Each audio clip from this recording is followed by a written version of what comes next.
What's up guys, Shane Starnes here, and you no longer have to spend over $1,000 to get a flagship type experience out of a smartphone. Today we're going to be taking a look at a sub $300 phone, the Poco X3 GT, which features a Dimensity 1100 processor, 8GB of RAM, a 120Hz display. It has all the trappings of a flagship phone, but is this truly a great value? We're going to find out. Let's go ahead and get started. This video is sponsored by SunglassOutlet.com. Sunglass Outlet has all the leading brands at a discounted price.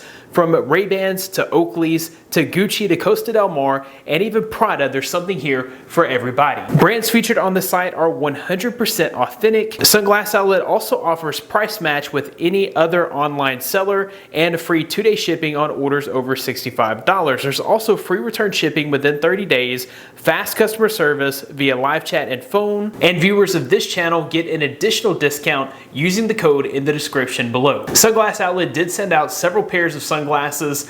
They did send out a pair of Oakleys, Costa Del Mars, but my favorite have to be the Ray-Bans. Be sure to check them out at the link below and grab a pair for yourself today. So first up, I do want to talk about the design for just a moment. This is a sub $300 phone. It does have a plastic build. Plastic does actually tend to be more durable than, say, having a glass back if you were to drop this phone. Also like the fact that it kind of gives this phone a lightness. So it's actually a pretty substantially sized phone at 9mm thick, but you don't really feel the heft because of the lightness of the plastic. The only thing that I didn't really like about this plastic build is that it really picks up and holds on to fingerprint smudges. So like the grease from your fingers stays on this and it's super hard to clean off. Of course, most people are going to slap a case on here anyway, and the phone does come with a case, so if fingerprints are an issue for you, just put the case on. The display is covered by a Corning Gorilla Glass Victus, so you are going to get that scratch and drop resistance on the front of the phone. So overall, I think this is going to be a pretty durable handset. Next up, I want to talk about the performance of the phone. So it does include a MediaTek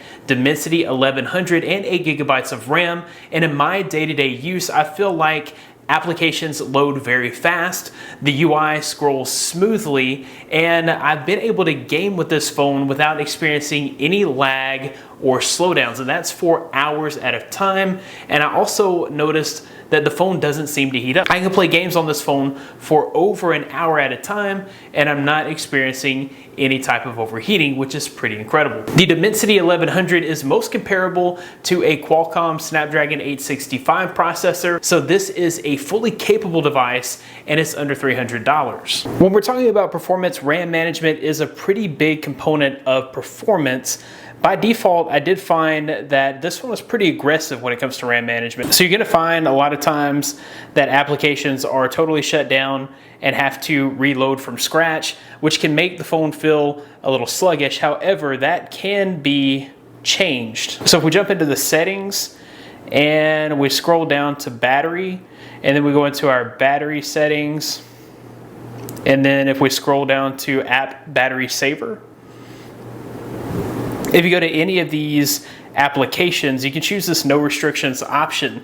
So that means that it's not going to automatically shut down those applications and make you relaunch them from scratch if you have this no restrictions option, which is going to help with RAM management, making this phone feel even faster. Next up, let's take a look at the display. This is a 6.6-inch Full HD LCD display with 120Hz refresh rate. Of course, with this being an LCD display, it doesn't get as bright as an OLED, but it is still plenty bright for indoors. It's even too bright at times indoors. The only issue that I'm having with brightness is when I go outdoors. So if you're in the full direct sunlight, you're gonna have a little bit of trouble viewing your display. It only gets as bright as 460 nits. That's more than half the brightness of some of the more expensive phones on the market. However, as long as you're indoors, I think that's not going to be an issue, only when you venture outdoors in direct sunlight. With the Full HD Plus display, you're getting plenty of pixels, so images and video look super sharp and clear. Colors look great on this display, and consuming media is going to be an awesome experience on this phone. Next up, we'll take a look at the camera. Usually when you're talking about phones that are less than $500, you're not expecting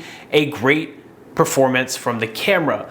that's not really any different here. So you do have this 64 megapixel main sensor, you do have an 8 megapixel wide angle lens, and then you do have a 2 megapixel macro sensor. So this is more of a depth sensor, and it's not really adding a whole lot to that triple sensor camera on the back. However, the 64 megapixel sensor actually does a pretty good job in full daylight outdoors. You're gonna get some very usable shots. I do kind of wish that we had a little bit more resolution out of the wide angle lens, but we are dealing with a sub $300 phone here, and I still think that even then, the wide angle lens is still usable. Instead of that macro lens, it would have been nice to have a telephoto lens, even if it was just like maybe a 2x optical zoom or something like that. That would have been a much better use of that third lens in my opinion. But overall, you're gonna get some very usable images for social media on this phone. One of the reasons that this phone is so thick is because it features a 5,000 milliamp hour battery. That 5,000 milliamp hour battery is going to easily get you through an entire day's worth of usage. So you do have that Dimensity 1100 processor on the 6 nanometer process. So it's a very small chip. It consumes less power. You also have that full HD plus display. So a 1080p display instead of like a 2K display, that's going to consume less power. And then you have that giant battery. So not only are you going to get a complete day's worth of use, but you're going to be able to use this phone throughout the next day. So you're going to get lots and lots of battery power out of this phone. 8 to 10 hours of screen on time should be usual for you with this device. And in many cases, you're going to find yourself at the end of the day still having 50% or more left on your battery. Once the battery does finally die, you do have 67 watt turbocharging with this phone. It does include a 67 watt turbocharger in the box, so you're not gonna have to buy that separately. You're gonna get the full speed charging benefits right out of the box. This is good for a 46-minute charge from 0 to 100%, which is pretty incredible considering that it's such a large battery. So there are a few things that it's missing. It doesn't have a water resistance rating, and it doesn't have wireless charging, which is okay. There are also a few things that it has that you wouldn't expect. So because it has that Dimensity 1100 processor, it does have 5G. This is a dual SIM card phone. It doesn't have a headphone jack, but it does have dual stereo speakers, which actually sound pretty good. And then another really cool surprise is that it has an IR blaster. So that's kind of a thing from the past